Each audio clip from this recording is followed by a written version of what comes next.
Hey, welcome to another step. So today we're going to be talking about self-worth. This is huge. This is so vital to you achieving greatness in whatever aspect of your life you want to achieve it in. Hopefully you're looking for a balance in all things, your family and relationships, your personal self-love and self-esteem, your finances, your health, mental and physical health, all these things.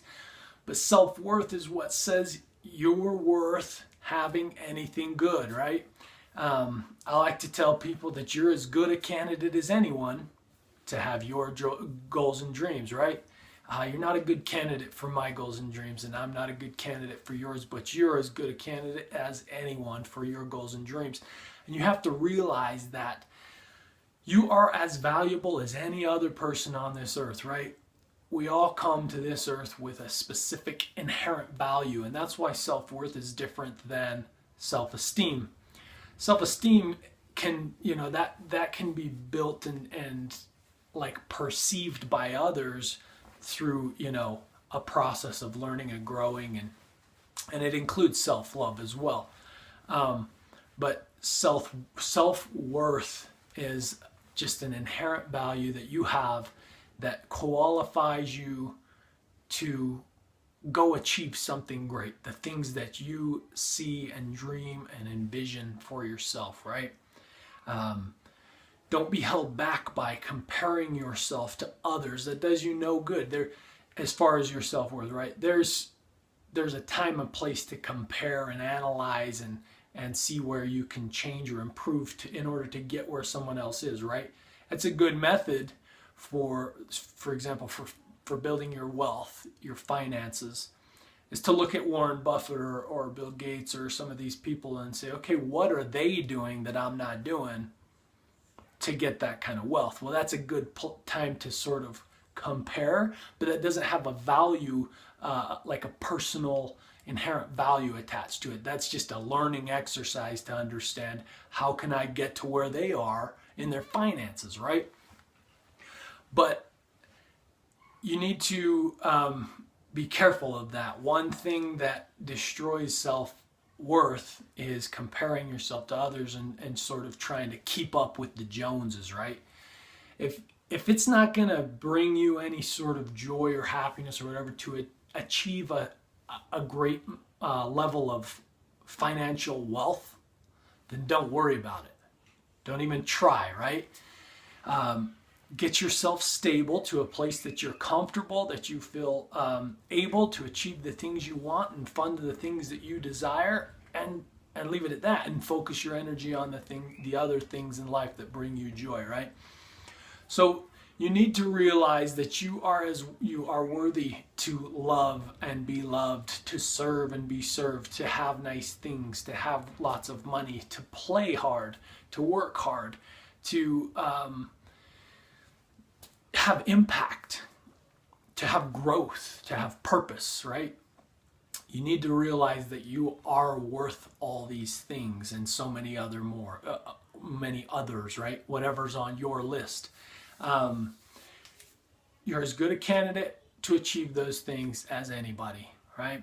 And you need to believe that. So live today with your passion. Go do those things that are bringing you joy. Go get the joy that you want and deserve by chasing your dreams and connecting with the people you want to connect with, and doing those things. There's a quote here. I wish I knew who to give credit to. I found it on Facebook a while back, and anyway, it resonated with me. It says, "When I loved myself enough, I began leaving whatever wasn't healthy. This meant people, jobs, my own beliefs and habits, anything that kept me small. My judgment called it disloyal. Now I see it as self-loving." I think that's deep, and I don't know that I can expound on it in a way to enhance it at all. But leave the things that drag you down, whether it's people or beliefs or eating habits, or the habitual stuff in our life is what we're really trying to change in this whole program, right? Not just this step, but you need to start recognizing, hopefully you started recognizing in step 1, the habits that hold you down, and bit by bit leave it, right? If you're able to just cut certain things out, perfect, better for you, quicker to the top, right? But when I loved myself enough, I began leaving whatever wasn't healthy. This meant people, jobs, my own beliefs and habits, anything that kept me small. My judgment called it disloyal. That's a big one. People think that like if they kind of cut back on a relationship or something that they are disloyal. Well, what's disloyal is allowing yourself to be dragged down by something that's harmful to you. That's disloyal.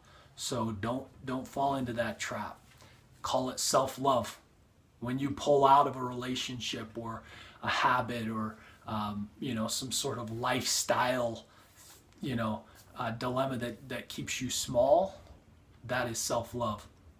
So here's just a couple things you need to kind of think about as far as steps to get to help with your self-worth and recognizing it, because it's already there. All you have to do is recognize it, right? So don't compare yourself to others, at least for a while. Just focus on who you are, what you want to become, the things you have that you enjoy, the things that you want that you think will bring added joy.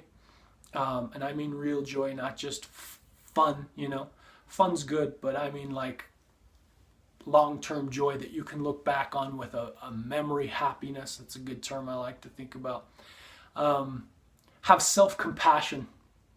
One thing that people do is we compare ourselves, but only their strengths against our weaknesses.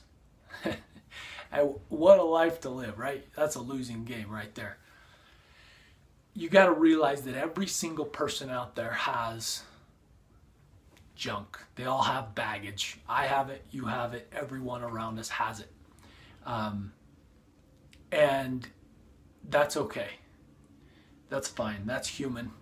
That's something that you need to be able to embrace and go to work on, sure, but it doesn't change your self-worth. You can't have the attitude of like, when I've overcome these 3 things, then I'll be worthy of something great, right? No, you're worthy of it now. And the fact that you recognize your strengths and your weaknesses gives you the opportunity, a launching board, to change your life for the better, right? And very important is take action in the things that are important to you. As you go down that road and probably have to step through a few fears and barriers and things, you're going to build that self-worth, or I should say, recognize that self-worth and build your self-esteem. So take these things and put them into action. Recognize the worth and the value of your soul as of today, the way it is, the way you are, and go achieve great things. The book I recommended in the last step, Brene Brown's Daring Greatly, applies hugely to this step as well, so I need you guys to read it. Make sure that you've gone through that. It has a ton of good content on self-worth and breaking down fears and how those change our lives. So see all the resources below and carry on to the next step.